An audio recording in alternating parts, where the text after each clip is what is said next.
So I'd like to call to order the August 2nd, 2023 meeting of the Town of Harwich Conservation Commission. This meeting is held both in person and remotely. You may call in on your computer, tablet, smartphone, or you may dial in on your telephone in order to participate. The codes to dial in are on the town website. With that said, I'd like to begin the meeting with the Pledge of Allegiance, and I would like to ask Wayne to lead us tonight in the Pledge of Allegiance. Pledge allegiance to the flag of the United States of America and to the republic for which it stands, one nation, under God, indivisible, with liberty and justice for all. Okay, thank you, Wayne. You're welcome. Okay, My pleasure, actually. the first item on the agenda is a notice of intent for the Town of Harwich, Skinnaket Pond, map 25, proposed alum treatment of the pond. Do we have somebody to speak for that? Amy, would you like to speak for that? I would. Would you like me to sit here, or would you like me to move? I think it would probably be more, I think it would be more accurate if you move to the, Yep. presentation table. Sure. To the hot seat. Or presentation table. They'd be the exact same thing, Wade, especially here. Burn myself? Okay, Amy, would you proceed, please? Sure. Good evening. Amy Usowski, Conservation Administrator for the Town of Harwich. I'm here representing the application for the Skinnaquit Pond alum treatment.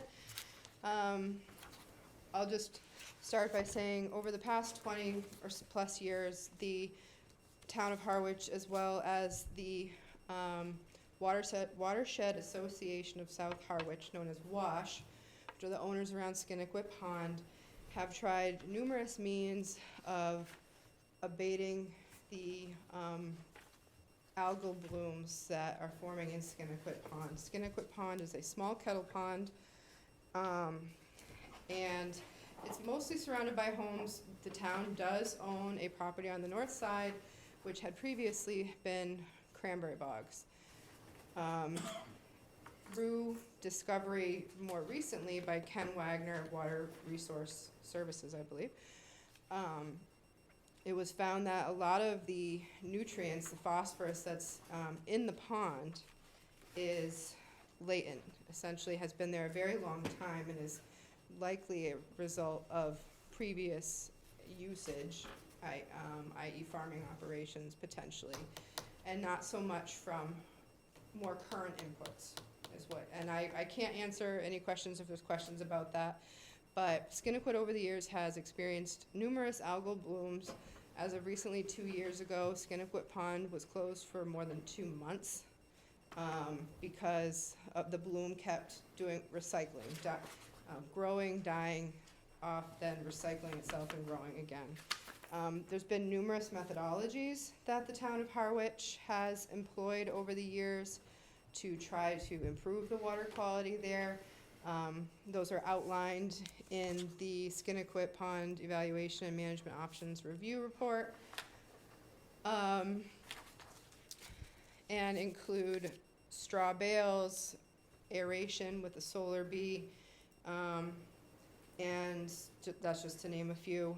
And now an evaluation was done to recommend other options, and this was really triggered by that big bloom 2 years ago.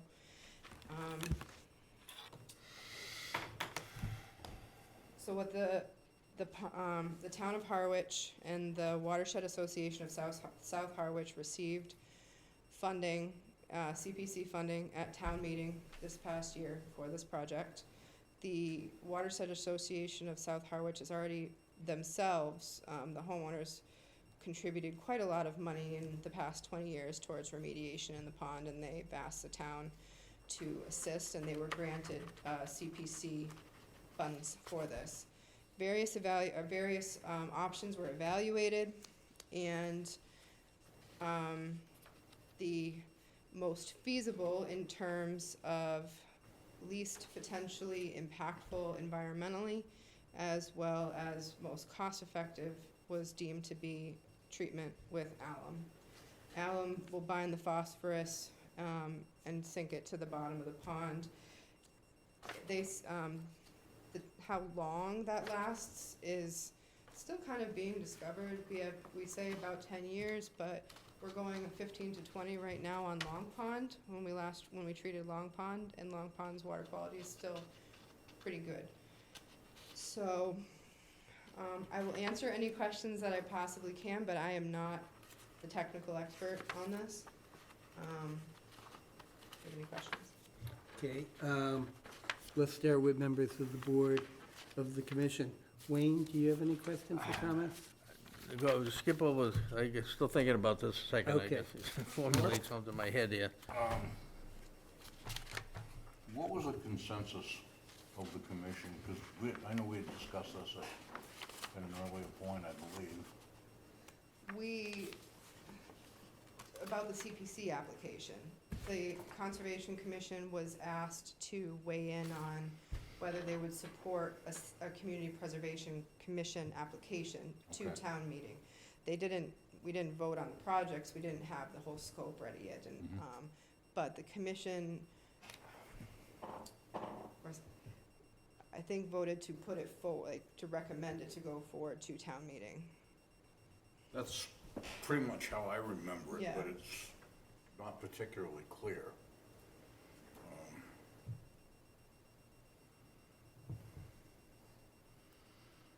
I guess I don't really see any other options, but I gotta say, I'm not an outrageous supporter of that treatment. Because I know in other applications, it's a short-term fix. And I'm afraid that ultimately, there's gonna be a larger price to pay for it, so, but in the interim, I don't know if there's a better idea. So, I'm just curious here, page 33, it says deciding what to do. It says, there is no watershed technique that will rehabilitate Skinnacook Pond. And then the last sentence of that paragraph says, no amount of watershed management will improve the condition of Skinnacook Pond now. It says the eternal load must be addressed. I don't know, if nothing will work, why are we doing anything? I don't know. Well, if I can I Go respond ahead, to go that? sure. Yes, would you please respond? So, algal blooms don't only impact us as humans. Algal blooms decrease the oxygen in the pond and can cause fish kills, other vertebrate and invertebrate kills due to lack of oxygen because of this of phosphorus causing these large algal blooms. So in terms of the internal loading, again, I can't, that's not my area of expertise, and I didn't write this report, but dredging potentially to actually remove the sediment would be a good thing, but it's extremely costly, as also very potentially disruptive Oh, God, to the yeah, environment as well. no question. I guess. Amy, could I just add, the way I interpreted the clause Wayne just read was that the main issue is within the pond itself, and that doing various things like, preventing fertilizers and all in the area surrounding the pond, which is the watershed area to the pond, is not going to do a lot of good to solve the problem in the pond, because the majority of the problem is coming from within the pond itself. Is that a correct interpretation That's of how that? I read it as well. Okay. Of course, sewering and as well and preventing or alternatives to fertilizers are never, it's always a good thing. And But it's not the main problem in this pond. yeah, and in my understanding of the sewer program, it could be up to 40 years before that section of the town gets sewers. Yeah. Because, I happen to live in that section of the town, and right now, I don't think I'm ever scheduled to get sewers. Mhm. So, the sewering is not going to be a solution to the pond with regard to the pond's watershed. But again, my reading of the report was that the main problem is coming not from the watershed, but from the pond itself. Correct. Thank you. Does that help you at all, Wayne? Yeah, I just, I was questioning if we're gonna approve something to be done, that the report here says it's not gonna make any difference. So, I don't know. Well, I think what I'm saying is that it's going to make a difference with regard to the issues that are coming from within the pond. And that's the main problem with the pond, not from the watershed area that surrounds the pond. And I'll have comments that disagree with that as well, so. Okay, well then, why don't we move on to your comments, That's Brad? fine. Is Ken Wagner here with us? I don't believe so. That's a shame. Yeah, that's a shame. So here's, first of all, his report is fantastic. It's really, in terms of alum treatment, it's a really well-done report. I do think the comment on legacy phosphorus sources, I think it's speculative. I don't see data that he recorded that demonstrate that. And so my concern is that the surrounding watershed is a source problem, and it's not gonna be resolved by this. So alum treatment almost always is a complementary approach to lock up phosphorus for a certain amount of time. And people always recommend that you have other practices ongoing to reduce the sources of phosphorus. So I grew up in this neighborhood. This pond was clear as can be. And a big concern I have is that the increase in home building, the increase in home occupancy, the increase in septic flow has exploded. Maybe not the home building, but the occupancy and the septic flow has really increased in the last 40 to 50 years. And so what he's saying is the Cranberry Bog legacy from before that bog has not been occupied, I think, Not that I can remember. not in my life. No, me neither. So I kind of contest his concept that it's all legacy. And so that brings us back to the question of the town still needs to work on source inputs. That said, that's almost a nitpicky thing, because I do think that alum treatment for this site is probably the best approach, and the value is pretty decent from a cost standpoint. So I'm not contesting trying alum, but I don't want us to run away from the idea. I don't think legacy is everything here. I think there's been a great expansion in human activity in this watershed in the last 40, 50 years, which is contributing to the problem. The pond was clear when I was a kid. Was it really? Yeah. And so it's been a problem for 30 plus years or more. So, that said, I still think, I've reviewed it, again, it's a very good report, and I think that, I'm probably gonna be supportive of this approach. Is it a value for the town? I'm concerned about the lack of public access, and then I'm concerned about, the concept that maybe we're all set if we just do alum. Yeah. But those are not really our purview questions. Sure. Those are broader issues. I could take a stab at them. Sure. As far as access, there is minimal public access, but the town did, at town meeting, vote to grant use of their CPC funds, their tax dollars, their percentage to go towards this.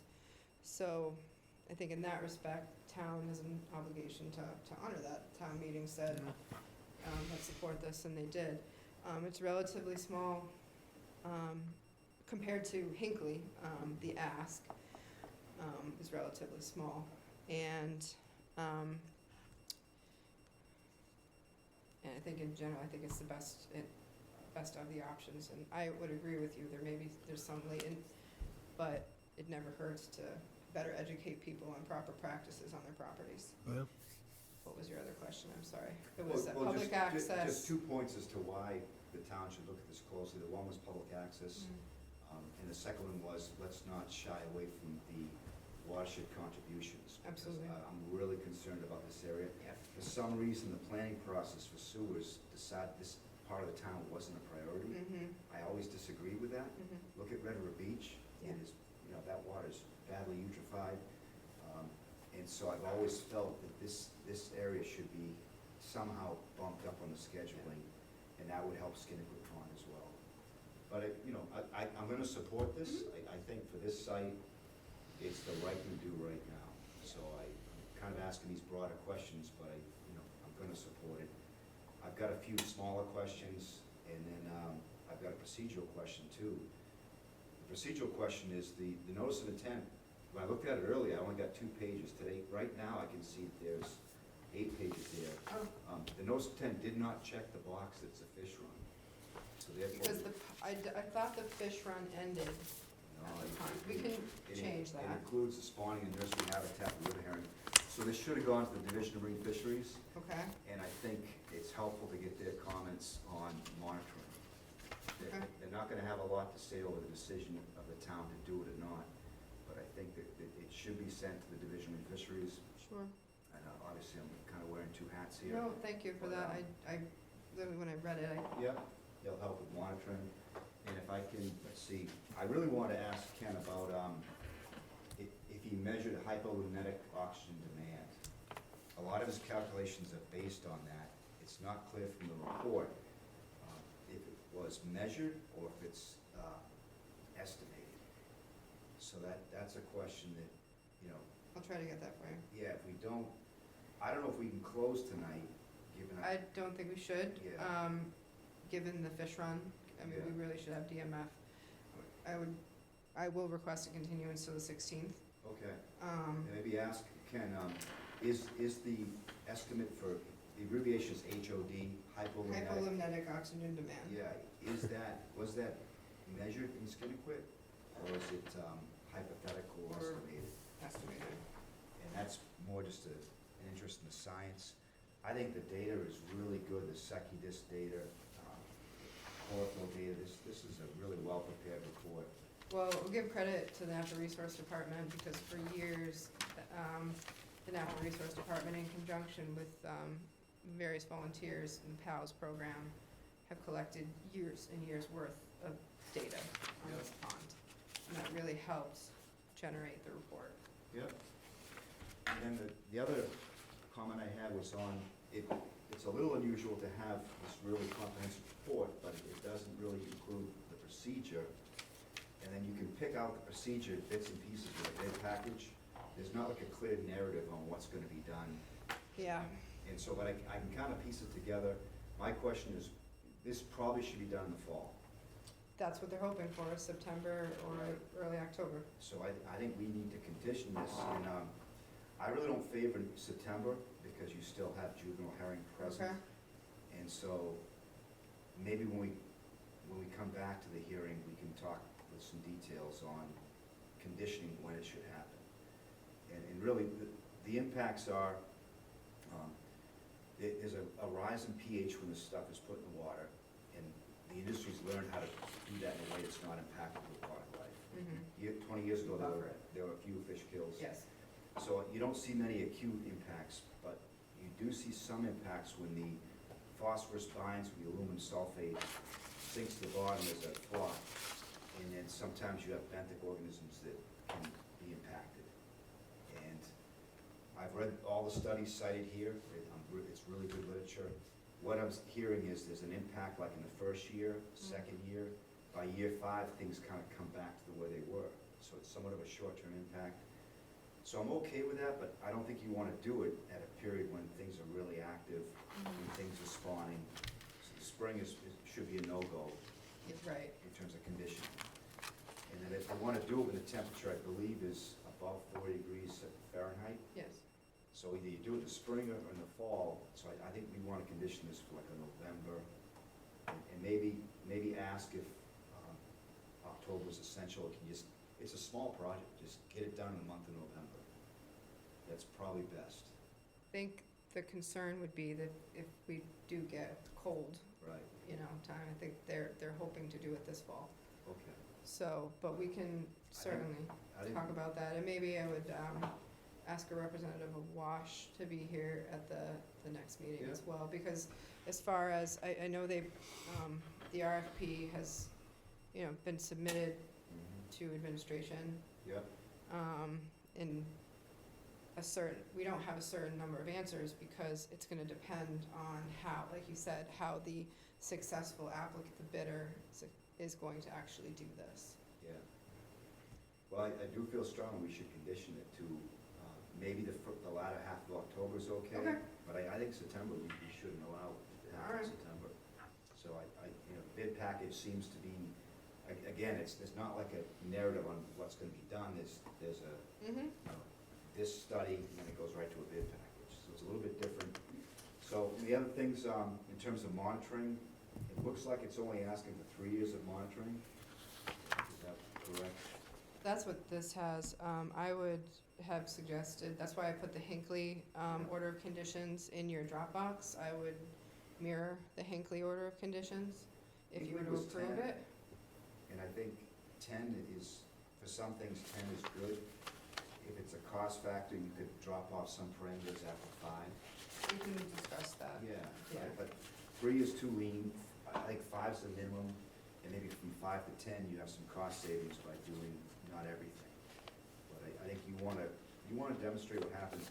The solar bees that we used this pond didn't work. And so I think we wanna get data that tells us if it worked or not. And the other issue is longevity, how long does it last? The studies show that these smaller ponds don't last as long as bigger ponds. But you can get 20 years in big stratified ponds, so the range is 10 to 20 years. I think people wanna have some sense in 10 years from now if it worked or not. And so, that's about it, tighten up the monitoring a little bit, and then a couple of those questions. Otherwise, I support this approach for the Skinnaquit Pond. A little bit of a leap in some ways on what happens when the flux settles. A little bit of concern there, and I think the key is to not do it when things are really the most biologically active. Right. So the month of May, April, May, June, I don't think is good at all. Right. So November's probably the best month to do this. And but overall, it's, the right consultant is doing this work for the town. It's a very good report. Okay, the only additional comment I have besides the one that Brad had mentioned is one item that I don't think we really have any concern over, but that is that I have a concern about spending town money in an area where there is such limited public access. And if there's any way that we can improve the public access to this area, I know from discussions with Amy that there is at least a public path that goes down to the pond. So I would recommend that in conjunction with this, we take a look at how to improve the public access to the pond. And that would be my only real comment. Now, having said that, if there's no other comments from the board, are there any comments from anybody in the audience? Any comments or questions from anybody online?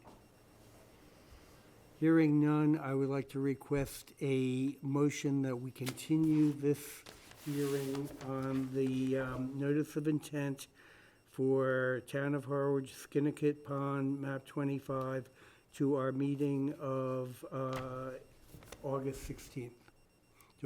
Can I have that motion? I will move as stated. Okay, do I have a second? Second. Just one discussion point. Sure, of course, Brad. The first comment I made, I didn't really shape it up too well to a question for Mr. Wagner, and that would be, is his comments in the introduction on the dominant effect of legacy phosphorus, is that based on his understanding of the watershed or based on actual data collection? And so I think that'd be helpful for the discussion. And so, two questions for him. Okay, well, now I have a motion on the floor and a second to continue this hearing till our meeting of August 16th. Can I have a vote on that? All in favor, please Aye. signify by saying aye. Okay, the majority, everybody says aye. It's unanimous. So this hearing will be continued to our meeting of August 16th. Okay, Amy, when you are able to return to your previous position, we'll continue. Sorry. No, that's Want to make sure I perfectly got all all right. that right before I got up and forgot. That's perfectly all right, Amy. Okay, the next item on our agenda is a notice of intent for 33 Snow Inn Road, map 8, parcel P3, proposed addition to existing single-family dwelling. I assume you're here to speak for the proposal? I am, Mr. Chairman. I'm Brad Malo from Coastal Engineering Company, Thank you. representing, Proceed. thank you. The applicant, Vin and Joanne Helfrich, can't be here tonight, representing them. This is a property that over the years has been before the commission for a number of elements. Tonight, we're here for a proposed addition and some associated site work to relocate a walkway area. This proposed project is completely located within a 50 to 100-foot buffer zone. The property is, as you may know, is developed with a two-story dwelling. On the easterly side of the property, it abuts Reachmere Harbor. There are existing buildings along the harbor. East and to the north, as well as the southeast and the south. Fronts on Snow Inn Road to the west. Resource areas that we have on the property, we've outlined in green on the drawing that's mounted and on the drawings that are before you. The coastal bank, which in effect is a vertical buffer to the stormwater, as it is actually a sheet pile and concrete bulkhead. So that is what acts as a coastal bank on this site. There's also an AE flood zone on the easterly side of the property. All of the work is located outside of the flood zone. The proposed project is to construct a roughly 15 by 24-foot addition within an existing patio and walkway and lawn area, a planted lawn area. It's quite level. There's really no grade changes proposed. To accommodate the addition and the doorways that are on the southerly side of the addition, we're proposing to relocate the dry-laid slate walkway around the west, south, and east side of the addition. We've delineated a work limit line on the drawing. Also in the package, we have requested of the commission to consider this site as a mitigation constrained site. As I indicated before, although the work is being done in the buffer zone, there really is no continuous buffer zone or buffer strip between the proposed work area and the resource area. That area is comprised with patios, fences, buildings that are part of other properties that are adjacent and between the work area and the resource area. So we don't think that this site is appropriate for mitigation, so we're requesting the commission to find this as a mitigation constrained site. Today, we also submitted a letter formally requesting in writing that be the case, and the applicant's consent to pay a fee in lieu of any off-site mitigation in this particular case.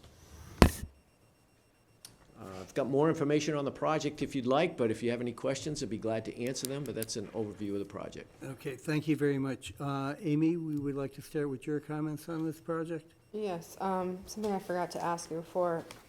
Is the addition on a full foundation?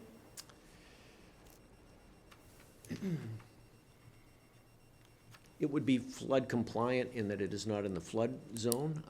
I cannot tell you right now. That's if okay, it's just a full really it is a concrete Curious foundation. about the amount of material potentially being excavated, if it's, a slab or crawl space or a full foundation.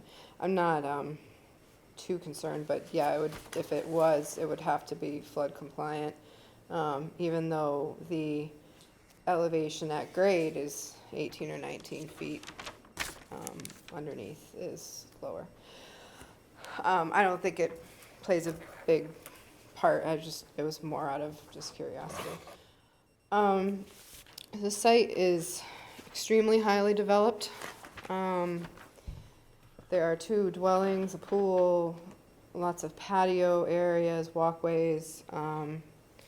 The coastal bank itself, as Brad has said, is the bulkhead, and just landward of that bulkhead is synthetic turf. And that is what the commission approved a couple of years ago. I think there had previously been a deck or some sort of less pervious patio there, and the commission kind of considered it a wash, essentially.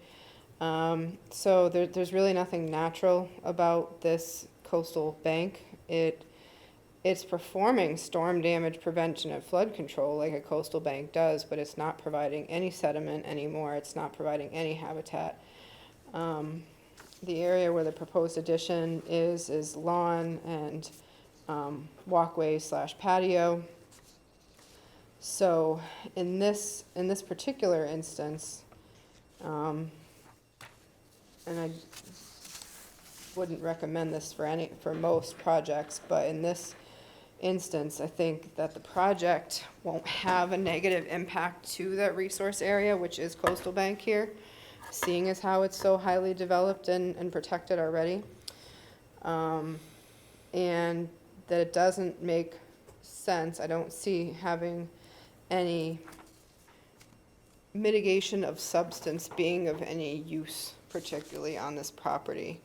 Whereas assessing fees in lieu of and letting the Conservation Commission put that money towards restoring wetlands on town properties and other parts of town, or contributing to the Herring River study,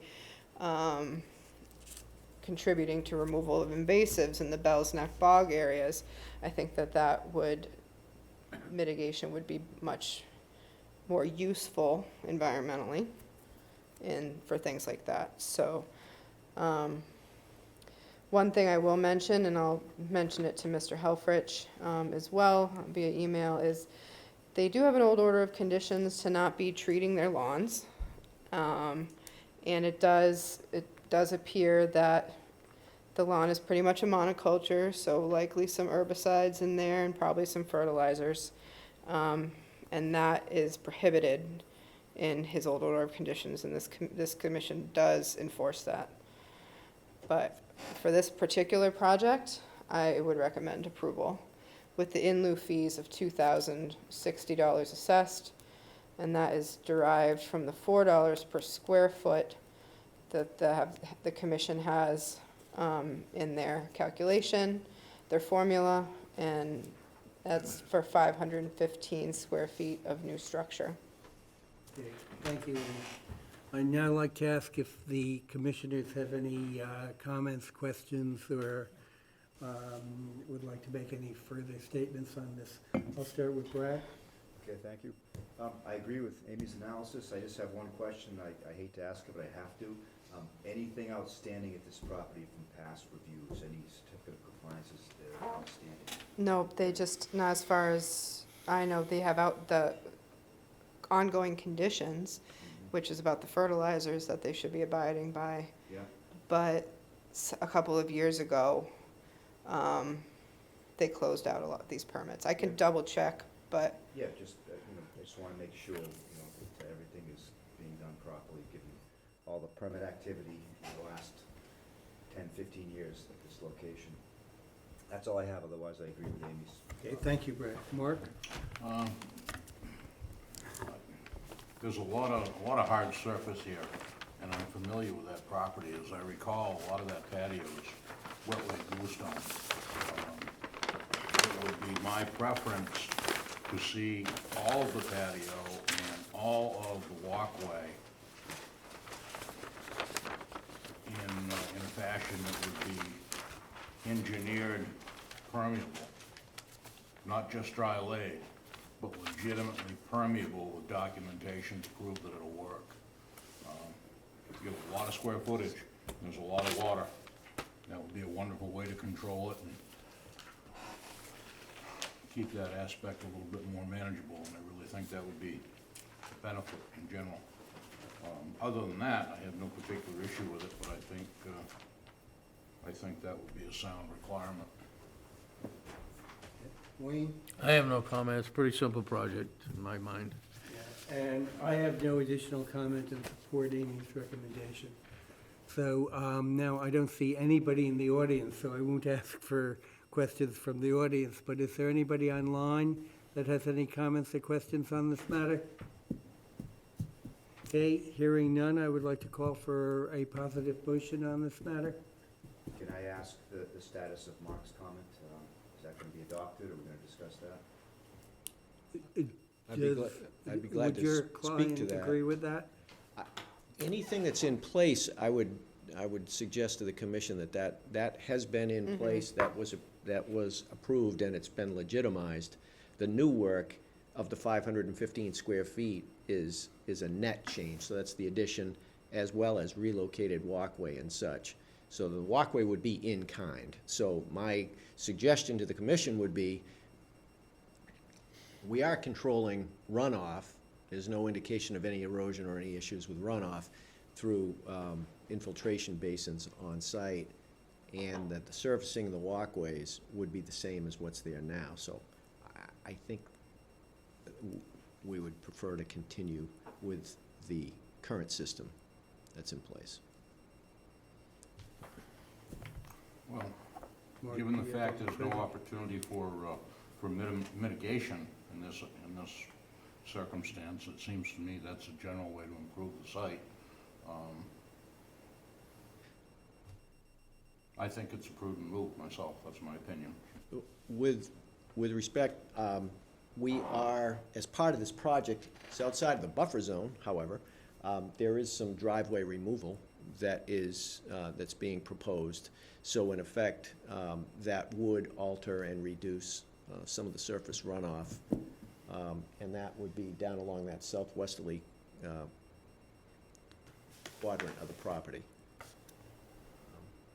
So as densely as this site is developed, and I say densely of this site to include also the north, the east, and the southerly parcels, which actually the easterly parcels are densely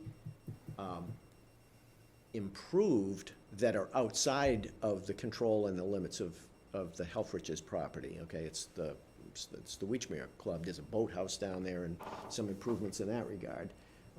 You know, I don't think, I think some removal of the driveway might accomplish what your concerns are, to reduce the runoff. Mark, do you have any further comments on that? No, other than I simply disagree. I think there's enough square footage here in general of hard surface to warrant some upgrade. Again, my opinion. And Brad, it sounds like you agree with that opinion, or? I don't have a strong opinion. I haven't been out to the site since the last time work was done there, so I don't, you know.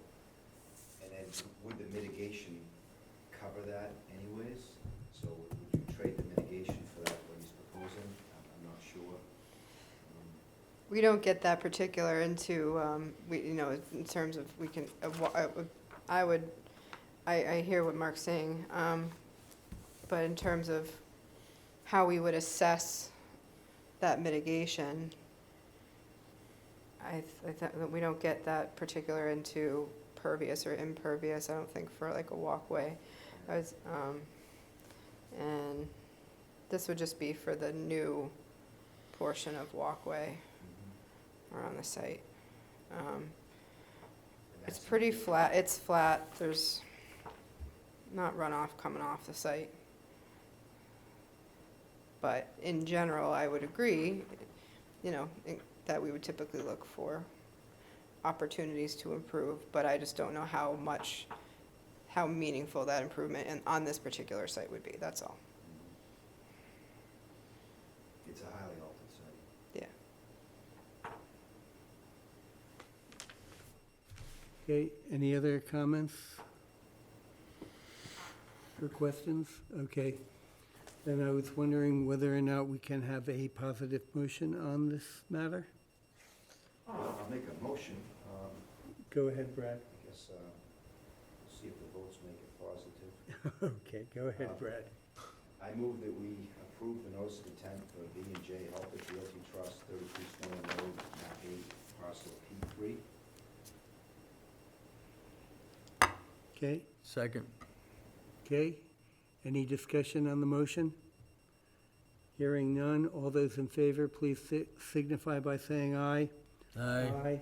All opposed? Okay, 3-1, the motion passes. All right. Thank you all. Thank you for your input.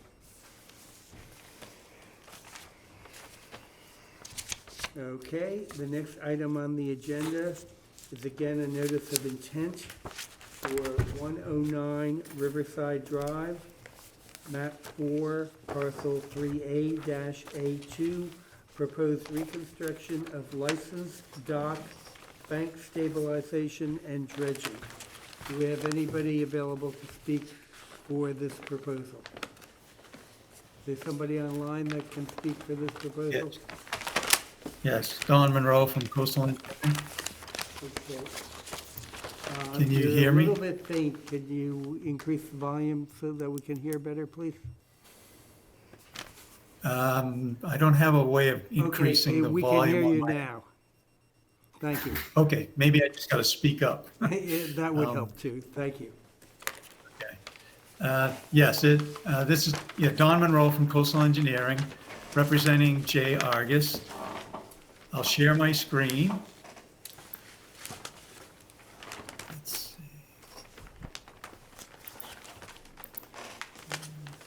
Excuse me, I think, did we lose him? He's sharing a screen. Oh, okay.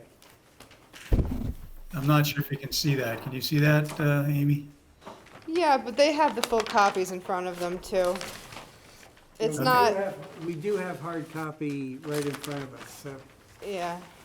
It's a little small from where we're sitting on this. That's better. Is that better? Yep. Okay, so this is just a little PowerPoint to walk us through the project, but just so you'll, a little foreground information, we are looking at an existing dock that has been there for a number of years.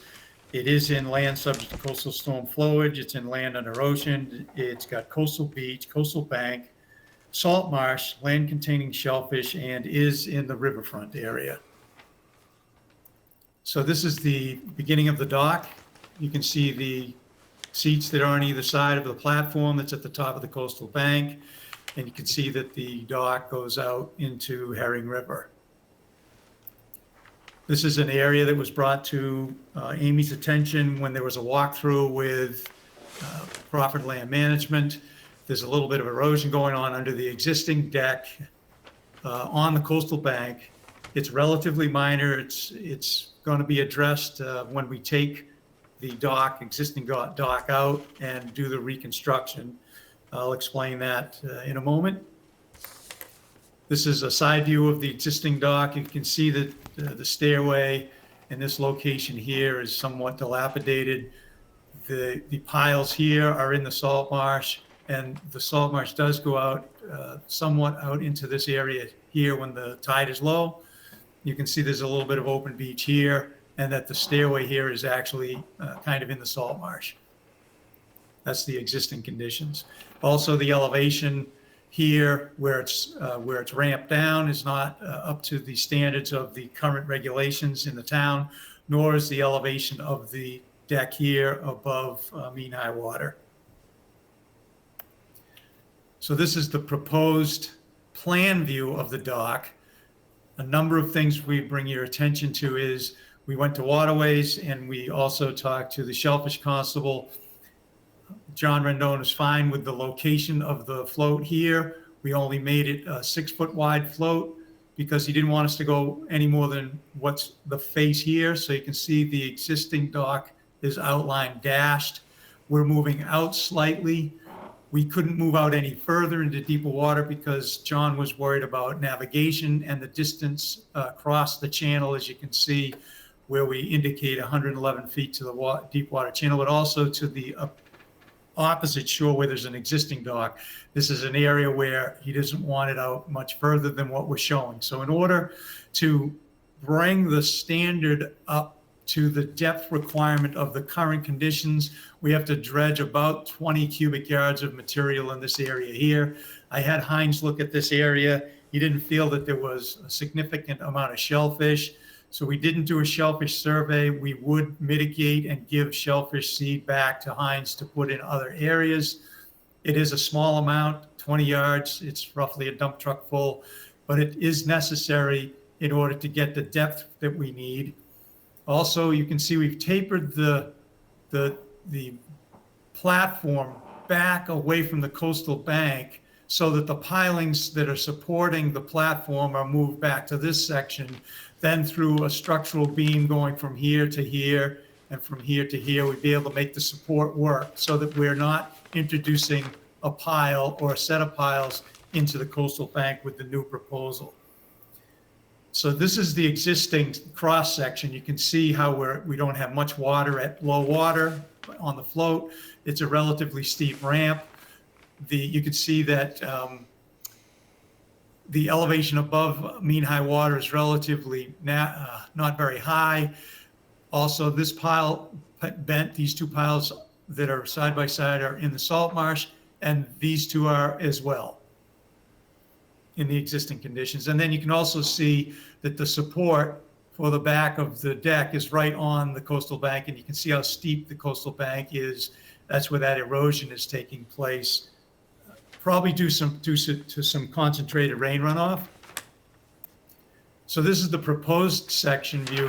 We've lengthened the gangway and pushed this pile back, but we've also pulled this pile out from the existing so that it's outside the salt marsh, and then we pull this pile landward so it's outside of the salt marsh.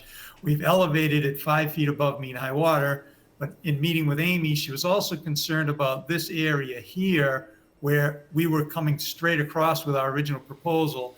We ramped it up so that we're now 6 feet above the ground here, but we also have to provide a stairway down to the beach for the Arguses because they do use that beach area.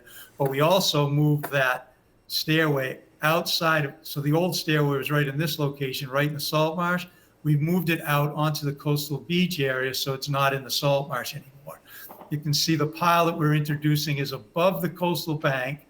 We're going to grade this slightly. I'll show you that section view where we can hand grade that slope here once we take the existing dock out and then put a little bit of material in, about 20 yards of material no, wait a minute. I say, yeah, I'm sorry. I'm getting confused. About a yard of material in the coastal bank and 20 yards of removal of the dredge material. So sorry for confusing that, but it's a very small amount. So this is the section view, and here's a picture of that area, but we're going to cut the grade back slightly because we're going to be able to move this whole section back and pull these piles out and move them back up to the top of the coastal bank, which is back in here. And that'll give us an opportunity to smooth this grade out. You can see, Amy, we're not taking out much vegetation in this location, if any at all, and then plant that area heavily. But because our deck is sloped and we're going to be much higher, it'll give, and we're going to use the 3/4 inch spacing between the deck planks on the dock as well as on the platform so that we think we'll get enough light penetration for vegetation to take hold and do a better job of protecting the bank in that area so that we don't have to introduce fiber rolls, and we're minimizing any work that we're doing in the riverfront area under an existing condition that is not as good as what we're proposing to do to the riverfront area. That's basically the project in description for you, and I will remove sharing the screen. And any questions? Okay, thank you. I'd like to start with comments from Amy. Sure, thank you. I think that the project in general is a vast improvement over what's there right now. So the commission is aware what currently is there, which includes the platform on the coastal bank. That is all licensed and permitted through conservation years ago in its current form.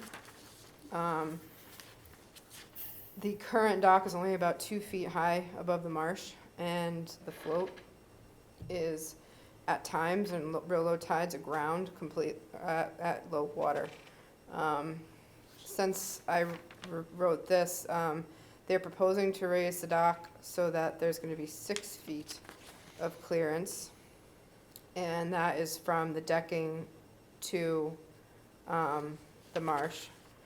And we do, that meets the required 1.5 to 1 ratio of height to width.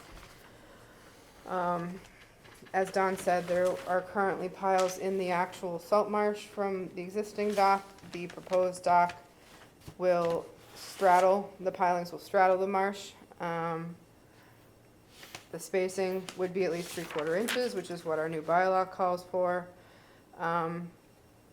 The staircase though, and Don, I meant to call you today, because we went out to the site late yesterday afternoon and the staircase, I think in the winter it looks pretty bare, but where the staircase is proposed right now is some fairly dense vegetation that's overhanging the marsh. It's sumac, I believe, and in order to get a staircase in there, you would need to cut that vegetation that's on the bank, because there's not enough room for a staircase there now. So I just would want to make sure that it doesn't destabilize that banking there, because Chairman was there yesterday too and saw it, and you'd need to do a little bit of trimming to get the stairs in, so that it's not in the salt marsh, which I think is a better thing than having the staircase in the salt marsh, but still, it's not currently very open. In order to achieve the 3 feet of water that we require at mean low water, they're requesting to dredge 20 cubic yards. As this was an existing permitted and licensed structure, and it was a fairly minimal amount of sediment, I didn't recommend a shellfish survey for this one. If I was off base, let me know. But because it was an existing structure, again, that was far substandard to ours, I saw this as an improvement. No issue with the hand grading underneath the platform as it is starting to erode. It's just about a cubic yard of material and then planting with, and it's such a small area that I don't think we need any type of plan for that. We can specify if we get to that in the conditions, what types of grasses would be appropriate for there. So, and this is starting to be, if you go to the site, it's starting to be at a pinch point in the river. The river narrows here. Basically, there's a big bowl across on the other side, and it narrows right here. So I understand John Rendon's concern about navigation in this location and not wanting to go farther out into the river to achieve greater depth. We got a letter from the Division of Marine Fish. It was an email. It actually wasn't anything. Our Division of Fish and Wildlife basically saying that they have no comments, so, on the proposal. Yep, so I'd recommend approval of the project. But I would like a little clarification on the staircase, where that's gonna be exactly because of the vegetation. Can we go to that right now, or do you want to wait till the commissioners make comments and then go to right now everything is at the end? Good. Yeah, if you want to do that right now, I think that would be acceptable. Yeah. Okay, so the stairway that's existing now that goes down onto the beach, we're moving that landward about the width of the stairs that are Yep. there now. So we're moving it 4 feet roughly landward. Is that where the area is, Amy, that you're talking about, that there's Yep. something growing there that we might be? On the south, it's on the Okay. south side, and, yes, Yep. so you don't have 4 feet. Okay, You're in the so salt obviously marsh. something's encroached. Yeah, yeah. Then, since I wasn't there with you and you and the chair were Yeah. there, Sorry is about- there enough room? I'm sorry. Go ahead. Is there enough room to site a set of stairs so that we don't have to do any cutting? Or is it, in your opinion now, because of the encroachment, there isn't any room between the salt marsh and this encroached vegetation? I don't think there's enough room. Okay. So would the commission entertain, given that if we flush cut what's there, but the stairway that goes in is a seasonal set of stairs that they use during the time that they're using the property, and it's not there in the off-season, like from Yeah. the end of October till the end Right. of April, let's say? Because Would that technically be you an don't, option? technically they don't need the stairs, because they're so True. high that they don't need lateral access stairs. Is it a But- public access requirement though? The public access This is more- requirement is met because of they have 5 feet underneath that people can access. But Correct. they want to be able to access it. We could, I mean, I don't want to, and I'm sorry, we've noticed this yesterday, and I think when I visited the site before, you know, I wasn't focused on the stairs. But Yeah. it had grown in quite a bit, so I wouldn't want to have this whole, you know, hearing held up on that, about the placement of the stairs. Maybe it's something we could, Don and I could meet about. But I don't think you don't have 4 feet of clear area. I mean, if they could go less, maybe, with some minor pruning, but 4 feet would, I think, get you to almost the edge of the banking.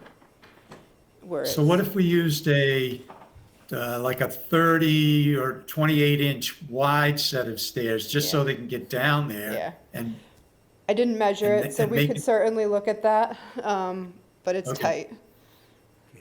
Okay. Amy, just a, sort of an administrative question.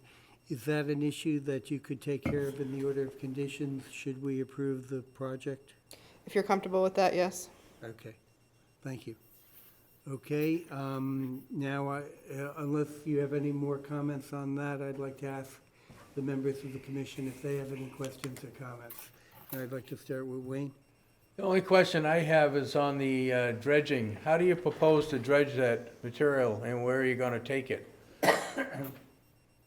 so that needs a state permit, even though it's under 100 cubic yards, because it will probably be material that's not able to go to beach nourishment. So we would use a small barge like they use in Weechmere Harbor that would come in down the river, and then they would excavate that material from the barge with a small excavator that's on the barge. It would have a small hopper on it. I think Anchor Marine, Chris Norjo has a small unit that he does a lot of that kind of small dredging. He does it in Bass River, he does it in Oyster Pond River over in Chatham. So, and that material then would have to be floated down to the nearest landing and then loaded onto trucks and then taken, and like I said, it's a small amount, so it'll be probably 1 truckload. And then that would have to go to Child's landfill, and it would be tracked by the 401 water quality permit that we have to get from the state. Okay, that answers my question. Okay, Mark? No questions? Yeah, I've got a few. So this is one of those west side of Hardin River docks that absolutely impact salt marsh and coastal bank due to shading and scouring. It's just an obvious example of that type of dock, and so this design is gonna really correct a lot of that. The piling placement is really very good to reduce those impacts, so I feel good about that. I guess I got a couple of comments on things. I think in terms, the bank is degraded in the structure. And so I think it's important to try to fix that. And so maybe we should have some condition where we have reports, annual reports for 3 years on how the bank does with the plantings, with the cuttings. I hate to see the. And erosion rate, maybe? Yeah, some annual reporting for 3 years so that we can modify things if need be. It's an opportunity to try to restore some of that degraded coastal bank. And so that could be conditioned. I would like to see a little more detail on the planting plan though. Is there gonna be any salt marsh plantings or what type of plantings? do you It's think? really just on the, correct me if I'm wrong, Don, it's really just on the bank itself, on the slope Yes, underneath okay. underneath the 4-foot, 5-foot wide platform. Correct, yes. You could, with the height that you have, at the very toe, you could try marsh elder or potentially some high marsh species like that, but it's a coastal beach, it's sandy up there. So I wouldn't go too much with the salt marsh grasses. And over time, let whatever wants to grow up, but on the slope, on the actual sandy slope of the bank, I would recommend just a native grass seed mix, rye, fescues, maybe coastal panic grass, something like that. It's a small, how many square feet do you think that area is, Don? Square footage, it's probably 50 square feet. It's really small. We're looking at a yard of material to fill the Yeah. gap. And I appreciate Brad's input, so I think it would be really nice if we could handle it based on some orders of conditions that indicate Amy's input on plantings, knowing that we would monitor that, like Brad's requested under the order. And if any adjustment needs to be made, it can be made through those monitoring efforts. So that if something isn't working, we'll have to change plants. Rather than get a full-scale planting plan at this stage. We're just trying to address the dock and what's right around the dock, and this is right around the dock. The rest of the coastal bank may have some issues going on as well. And I think there may be some subsequent filings that might address that. And I think that would be where you'll see a much broader planting plan, because Jay has been very Yep. conscientious about the property, the house, wanting to make the dock compliant, and he is looking at using Jen's studio and Crawford Land Management to do some more work in the buffer zone and on the bank. There's another know project if that- coming down the pipes dealing with the house, where they're also gonna Yeah. be proposing basically that whole 50-foot buffer is right up to the top of the bank. It's very unusual. It is a lilac hedge. It's 50-plus feet wide of just lilacs, Yeah. but they keep pruning them, so they never actually really flower. So it's not, there's some improvements that could be made there too. Here's a source Yeah. of concern, is there's been a bunch of projects on the east side where properties were permitted to do this with a new dock. They weren't allowed to change the coastal bank, but they changed the coastal bank. And so, just the traffic, trying to get more access to the dock, around the dock, there's been encroachment. And so I wanna try to avoid that. And so, I agree that this can be done as an order, but I think we should have, pretty strict comments on that bank needs to be restored, and if the plantings aren't successful, they should be replaced. Some type of survival rate language. I just wanna avoid that, that the permit can be issued in good faith. We've seen some practices that are not executed as we planned. Yeah. And that concerns me. The second Understood. issue is over the dredging footprint. Little uneasy over not having a shellfish survey, but at the same time, this is an area that really, a lot of sediments accumulate. It's a basin that, you can just see it, a lot of stuff builds up there, so I can understand the interest to dredge there. But I guess I wanna find out if we can consider the dredging to be something that has to be mitigated for. It's a mitigation requirement, is that correct? It seems to me that improvement dredging Yeah. should have a mitigation requirement. It's not maintenance dredging.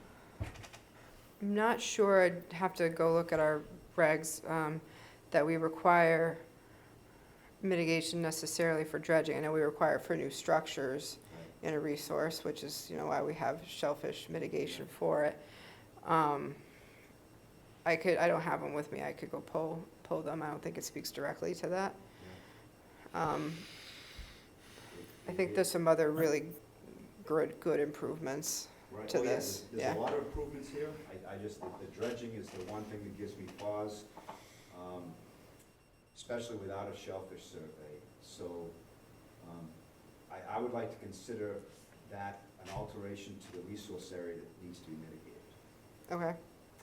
And if I didn't hear that. Say that again, Brad. I would consider this an alteration to the resource area as improvement dredging that needs mitigation, requires mitigation. Can the shellfish seeding that I mentioned at the beginning be considered part of mitigation, which is what Heinz indicated at the Waterways meeting he would like to see, so that he can place in the Herring River Yeah. some seed in a different location? Because he said that this area, like you said, Brad, does accumulate, so it isn't really conducive in his mind. So it seems like you two are meeting of the minds there, and in-water mitigation for this area seems like seeding would be the way to go Yeah, in an area that's better suited for Yeah, for not, the not seeding. at all, not at all, Don, I wouldn't say that at all. I generally would not, I greatly prefer habitat improvements over seeding shellfish in almost every single case. In this case, I don't mind if the seeding is a component of the mitigation, but I have long not been a big fan of putting seed out, altering habitat in the name of putting seed out. So, yeah, I'm not very like-minded as far as that goes. But I think it should be. I just want to expand a little, oh, I'm sorry, I was gonna my say, fault. I think the seeding can be a component. It's a practice that's been used in town for a long time, so I don't wanna discard it. But I want to I think this should be considered an alteration that should be mitigated. And I think it should be a mitigation package that probably includes some bank improvements. Maybe that's already covered. But some type of improvements around that habitat where this dock has long altered the salt marsh and coastal bank. I don't know how you could improve the bank at this, the original proposal, which had fiber rolls shown, which were taken out because they're not really needed. The house is very far back. It's acting like a coastal bank should act. It's supposed to contribute sediment. It does provide habitat. It has little undercuts in it. Yeah. I think the coastal bank, and I don't think it's that in that bad a shape here. There's only a little bit of undermining. It slopes pretty gradually, and then there is a cut at the very base. But Would you agree that the pilings have crossed some of that spalling? I think right around, right underneath, yes, as well as the shading from the deck there. So if there can be, how about this? I mean, the planting underneath that, but also because this dock is so low in profile as it is, and it's going to be much higher, would it make sense to plug some salt marsh to aid it to regenerate? That's kind of what I'm looking for.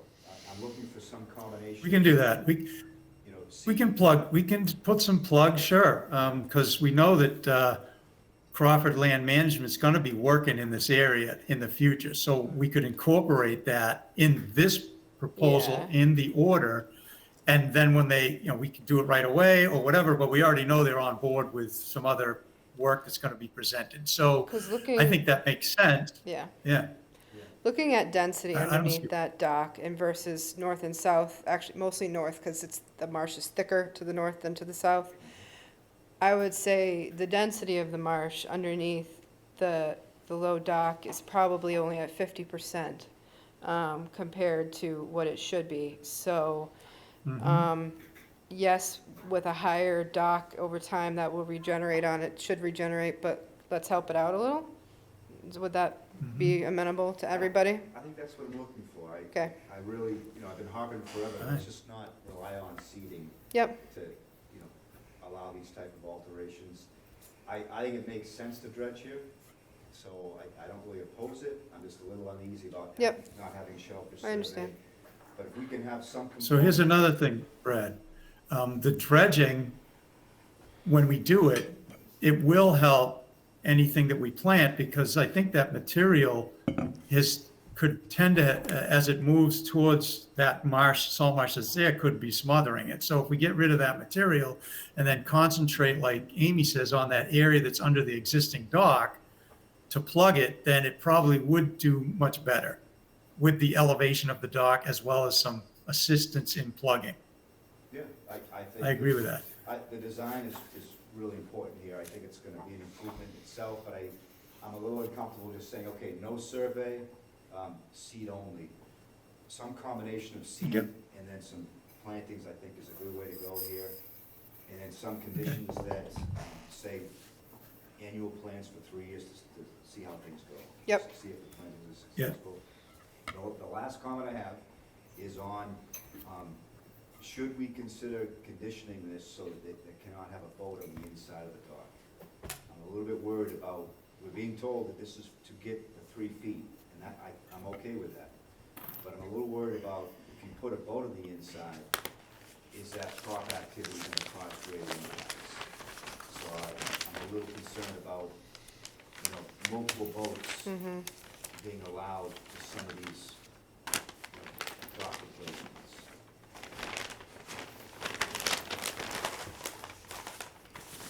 It's not the stated purpose of the dredging, but do we really wanna have a second boat on the inside, and that, all of a sudden, the shallow water problem is there again with a boat and prop wash? I think that's a reasonable request. I understand I the don't point. have a problem with that condition. No problem with that condition. That's all. No, I really don't. I don't see how that would be possible, but I don't mind it being conditioned Okay. as such. Okay, Amy, I'd like to just ask you a sort of an administrative question. Yep.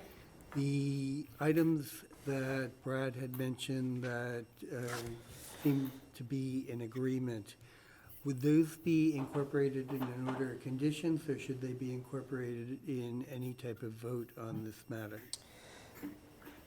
I think you could incorporate it, I mean, you can say, including conditions that we've discussed here tonight, and then they would be included in the order of conditions. I wrote them out pretty well, plus we have the tape. So I think, can I just ask a question? Of course. What was the amount of shellfish mitigation that you were proposing? Don? I had not come up with a number because I wasn't sure if dredging and the area Yeah. of dredging would be incorporated into the square foot. And then you have, I think, a formula that you might use in terms of what would be a number in terms of dollars. So I would rely on How about, some can I sort of propose something? calculation. So in addition to the Yes. marsh plugging, because this is not a new structure, where we would typically look at 3 years, 30 bushels a year, this is really just for dredging and I would recommend just a one-time of 30 bushels with the direction of the natural resource officer as to where in the river. Just so you know, Don, Heinz Proft retired. I so know. We will have, So depressed. yeah, we'll have a new natural resource officer soon. But either one time then, or if they have to, in 10 years, dredge again to maintain this, if you wanted to see shellfish mitigation upon dredging of that same amount, that one time 30, each time you dredge, if you want to see it. Well, we wouldn't condition the future dredging, would we?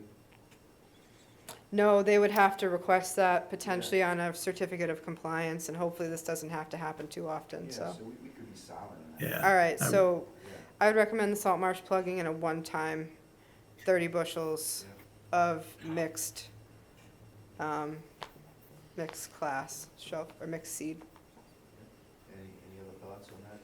What does mixed seed consist of? Cohogs and clams, steamers, what? What is it, oysters? Yeah, All the above? Typically oysters and cohogs. oysters and Yeah. cohogs, yeah. I don't think. Yeah, oysters and cohogs usually, I think. Steamers and Yeah. steamers One pretty close to time. the spot. Yeah. Yeah, you want, Any shrubs in the mix, any that would, make sense at this site? I don't think so, because there's so little distance when you go out there between edge of salt marsh, you have this narrow band of coastal beach with overhanging vegetation. It's not one of those really walkable coastal beaches. It's very Yeah. narrow. So the only thing I can think of is potentially some high tide bush. But that would be something that I think it would probably do good right, underneath or right at the base of the new structure here. Yeah, How about mhm. this I agree. sumac to be cut, is that what, is gonna be cut, is that, what's gonna happen in its place? I don't think you need to fully remove it. I think I think you can leave the roots in, and I think it just needs to be pruned back, so you shouldn't lose its roots there. And Mhm. there's no room. Okay, Yeah, if you go out and stand on there, it's like, all right, yeah. I agree with your proposal, just, maybe quantify the plugs, so it's a decent amount to really try to let the salt marsh get a jump start on protecting that spot. Yep, I'll come up with a spacing thing. Maybe I'll contact, since Crawford's already working on this project, just to run it by them, because they're a little bit better at, they're a lot of bit better at marsh restoration planning than I am. So, I have the idea of what it should be, but they would know for sure. Okay, are there any other comments? Hearing none, I have no additional comments on this matter. I don't know if there's anybody else online, but if there is and they have any comments, please speak up now. Hearing none, can I have a motion on this matter? I'll take a stab at it. Go ahead, Brad. I move that we approve the notice of intent of Karen C. Argus, Revocable Trust, 109 Riverside Drive, map 4, parcel A3A2, proposed reconstruction of licensed dock, bank stabilization and dredging, with conditions to not allow a boat to occupy the inside or shore edge of the dock, to condition the dredging, to mitigate for the dredging with both a one-time 30 bushel of mixed quahog and oyster seed, as well as salt marsh plugs. Amy will specify the plan, and the third condition would be to require annual reporting of vegetation status and survival rates for 3 years. Okay, thank you, Brad. Do we have a second for that? I'll second that. Okay, do we have any discussion on the motion? Hearing no discussion, all those in favor, please signify by saying aye. Aye. Aye, unanimous. Yeah, the motion passes. Thank you all very much. Okay, Have a good night. Good night. thank you. I just have one question, Brad. What size is the seed when we're talking about 30 bush? What do we normally, what are these? They're not tiny, tiny ones, are they? Are they, No. they're bigger? Quahogs are like close to harvestable size. Oh, really? Yeah. Well, wait a minute. They purchase seed and they grow it up. So the seed, I don't even know what he does. Is it 30 bushels what he gets out of the hatchery? Or is it what No, he raises up? it's I don't think it's what we raise. Yeah. Because we raise a certain amount in the hatchery, and where it's a small hatchery, so you only raise that much. This is usually over and above what we're already doing, so Yeah. I believe he buys it. I Yeah. believe, and I have to ask John Rendon what Heinz did, but I Yeah. believe he buys it at maybe year class size or Yeah. something like that, Huh. and then just broadcasts it.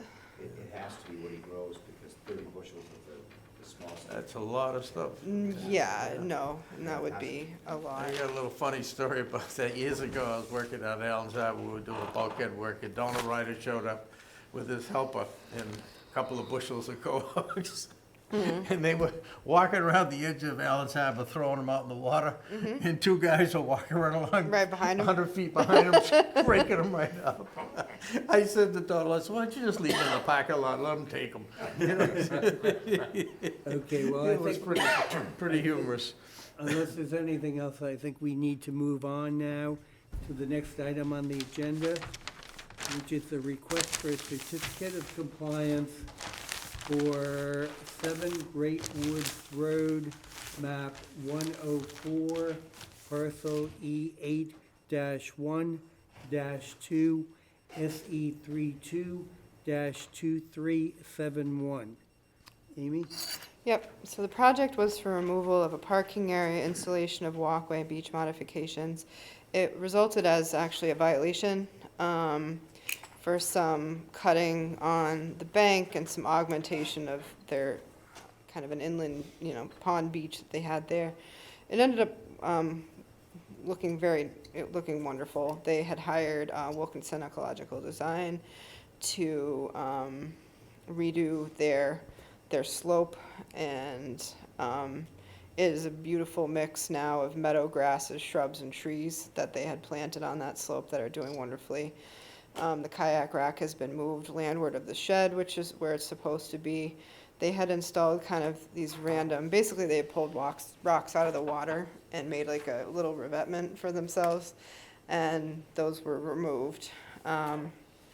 So, yeah, I would recommend a sort of compliance. This one was started out in a bad way and turned out really nice.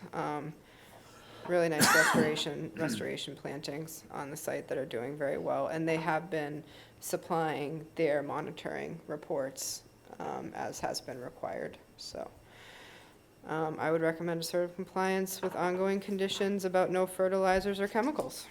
Okay, thank you, Amy. Do any of the commissioners have any comments or questions? Brad? Mark? Wayne? No, Okay, then I would like to call for a motion on this matter. I'll make a motion, we issue a certificate of compliance, Great Woods LLC, 7 Great Woods Road, map 10, parcel E8-1-2, SE number 32-2371. Do I- Okay, I have a motion on the floor and a second. Any discussion on the motion? Hearing none, all those in favor, please signify by saying aye. Aye. Aye. Opposed? The motion passes. Okay, the next item on the agenda is a certificate of compliance for 1 and 3 Longview Lane, map 104, parcels N3-2 and N3-1, SE 32-1899 for a seasonal dock. Amy? This property is in the process of being sold, and it's an old permit for a dock on Long Pond. The dock itself is correct where it should be, down a fairly steep slope that just has stairs kind of set into the grade. But it is clear that the dock in the winter is being stored in the resource area, either at the very base or on the bank. And it's clear that it has been doing that. Also, there is some boat storage along the edge of the wetland. So they're trying to close this out, and I recommend one of 2 possible ways to deal with this. Both include issuing the cert of compliance, and one is to issue a fine to the current owner of $300 for failure to abide by the order of conditions, and the other one is to not, and just submit a letter to the new owner that these practices cannot continue.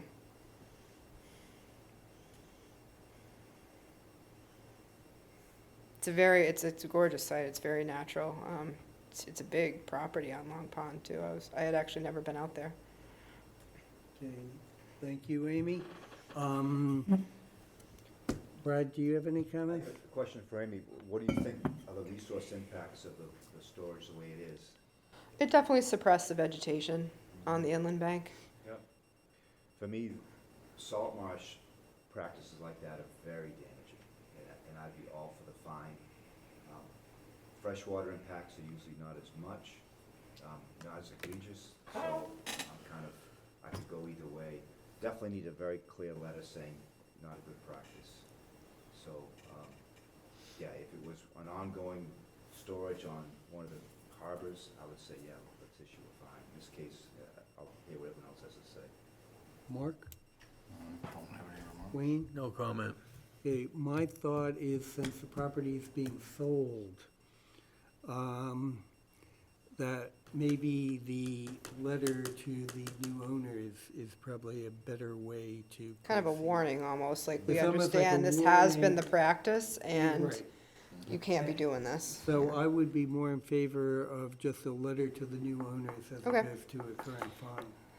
They'll probably be chatting with us because the site it's a very long path and it's a very steep, it's gotta be a 25-foot hill, a 25, 30-foot hillside.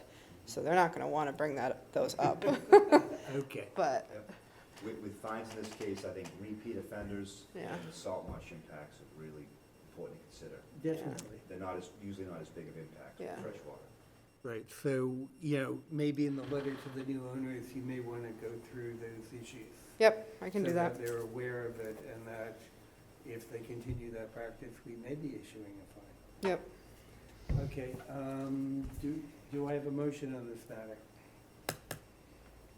I'll make a motion, we grant the, what the heck is it here? Oh, Certificate of specific compliance for 1 and 3 Longview Lane, map 104, parcels N3-2 and, excuse me, N3-1, SE number 32-1899. Okay, do I have a second on this? Second. Okay, I have a motion on the floor and a second. Do I have any further discussion? Hearing none, all those in favor, please signify by saying aye. Aye. Aye. Opposed? The motion passes. Okay, the next item on the agenda is announcements with regard to the joint meeting with the Board of Selectmen and the visitation to 374 Main Street property. Amy? That's really what it is. So August 7th, that's Monday. I think it's gonna be first on the selectmen agenda. Can everybody here make that? No, I'm not going to be able to make it. Okay, I just am curious. This coming Monday, Yeah, I'll be here. okay. Where's it gonna be, at the Here. Borg itself? It's gonna, no, this is the meeting with the selectmen Here? here. I just wanna make sure we can get a quorum What, oh, that's right, it's a regular meeting night. for them. So I have to yeah. post, we're Right. gonna post an agenda and I need to do that tomorrow. So I just need to make sure we have a quorum. I'm not sure, I may be in Maine, I'm not sure, I can't commit to it right now. I'm gonna post it regardless anyways, just to make, Yeah. cover Yeah. our You should bases. go ahead and post Yeah. it. But I'm just curious, yeah, so Brad, Mark maybe? I should Yep. be, And then I know John will be there. All right. And then August 9th, that's at 3:30 PM, that's the on-site. The current lessee will be there, a representative from the school's been invited. It's really just for the commission to see the property right now. That same property, Main Street? Yeah, Okay. it's a Wednesday, that's, Yeah, yeah, Wednesday at 3:30. yeah, well, like I said before, I'm going before the Chatham Concom. Oh, okay. That's at 1. And so I'll be on the Cape, so I Yeah. should be able to make it. Yeah, so, we'll meet there. I mean, I'll send an email. If people wanna carpool with me to take less cars, we can meet here at Town Hall at like 3:15. So, all right. I provided you the draft intermunicipal agreement. A few of you got me comments. I realized your comments were not attached to the email. You're kidding. Okay. If you can resend it, that would be. I'll resend it tomorrow. I Thanks. apologize. No, I saw it, but then I didn't realize there wasn't an attachment that Okay. came through. I apologize. No problem. I'll resend it tomorrow. But that's all I've got for now. Actually, Amy, would it be easier for me to just bring in hard copy That's tomorrow? fine.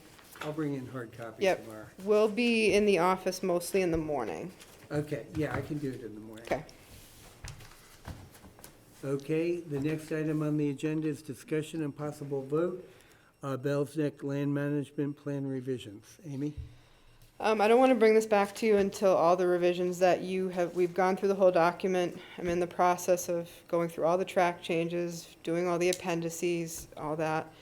So I put it on here, I keep it on here in case we're ready, but we're not ready yet. And Brad, if you want to work together on climate change, we have that one last section to do. Yeah, so, yeah, my plan was to look into the literature and try to find some good generic citations on the region climate change, so. The Barnstable County Cooperative Extension / just the county in general has compiled some good data. And I could also ask Greg Berman if he has anything appropriate. Anything Herring River specific, probably not. Probably not, but Cape Cod, yes. Cape Cod, yeah. I'll ask Greg.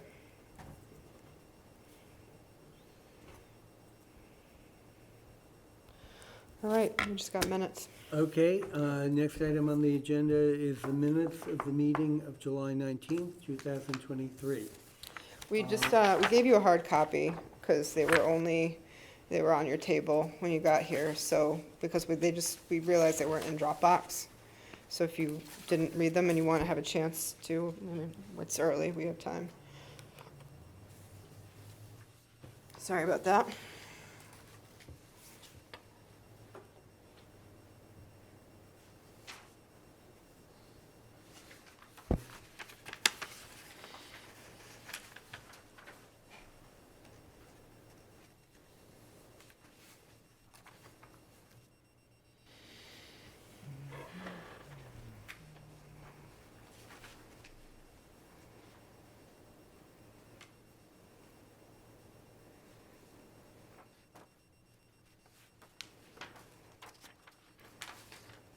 I'm building up points for being tardy.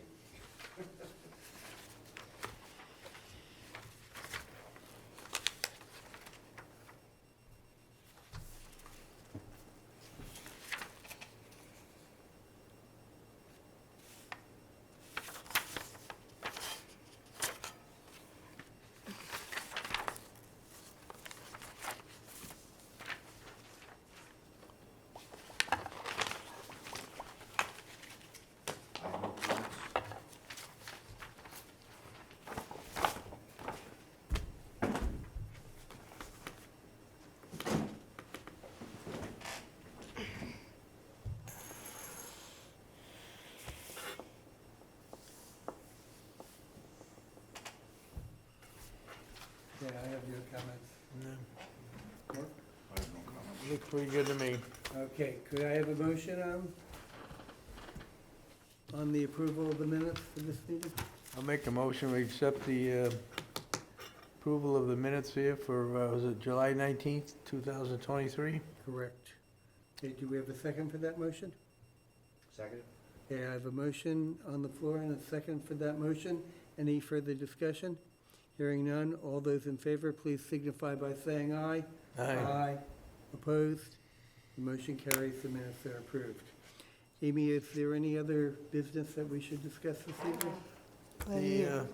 The plovers should hopefully be flying in the next week at Red River, so we can finally take the barricades down. Okay, good. But they are there, found them. Well, At the last meeting, we had started, you and I started to talk about that fence at the Sunoco station, that we were gonna discuss it, but it never happened. I was wondering if we could do that now. Sure. Yeah. okay. I mean, we can't, it's not on the agenda, so we can't make a No, but- decision, but Right. yeah, we can let everybody Yeah. know what's going on with it. Yeah. As an informational item, we can Yes. discuss everything. Yeah. Go right ahead.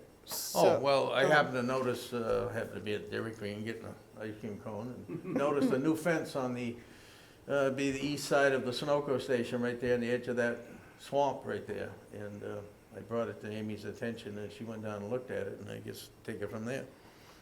yeah, sorry, the other, haven't been able to get farther with that one yet. There was a fence previously, but it wasn't as extensive as this. It's pretty much right at the edge of a wetland. It's pretty highly impacted wetland, it's all phragmites. So having a fence here may not be a bad idea either, because previously, like, the trash had been accumulating in there. But I'll be reaching out to them, to the owners, and discussing it with them.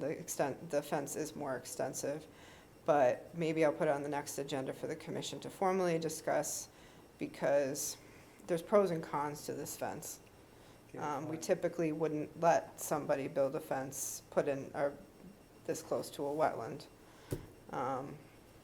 But I'll take some pictures and we'll put it on the next agenda. Okay, that would be fine. Anybody else have any comments on that before we move on? Is there any other issues that we should at least mention this evening?